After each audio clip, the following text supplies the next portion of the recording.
বিসমিল্লাহির রহমানির রহিম। আজকে আমি শিমলা মির্চ, যা আমাদের রাখি আপা বলছে ট্রানজিট করে সে সুদূর ফ্রান্স থেকে আনছে। ভাগ্যিস আমি ঢাকা শহরে দেখছি শিমলা মির্চ, সেটা টমেটো, কাঁচামরিচ সাথে পেঁয়াজ দিয়ে ব্লেন্ডার করে কিউব করে কাটা মুরগির মাংসের সাথে মিশিয়ে নিয়েছি। তারপর আদা রসুন লবণ দিয়ে এখানে আমি হোমমেড গরম মশলাটা ব্যবহার করছি।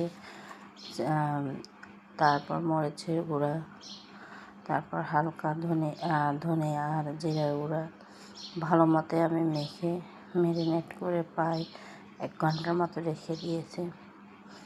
তার এখানে কর্নফ্লাওয়ার, বেসনটা আগে লিখে ফেলেছি, আপনারা কিছু মনে করিয়েন না। তারপর মেখে আমি আবার 5 হয়তো 10 মিনিট রেখে দিয়েছি। রেখে দেওয়ার পর দেখেন এই কিউব, এগুলো আমি আগে এমনি ফ্রাই প্যানে ভেজে নিয়েছি। ভেজে নেওয়ার পর এটাকে আমি উঠে আবারে ব্রেড ক্রাম্বস দিয়ে আমি আবারে ভেজে নিয়েছি। ওই সময় আমি পুরোপুরি ভাজি নাই, ধরেন 40% ভাজছি, তারপর আবার ব্রেড ক্রাম্বস দিয়ে ভেজে নিয়েছি।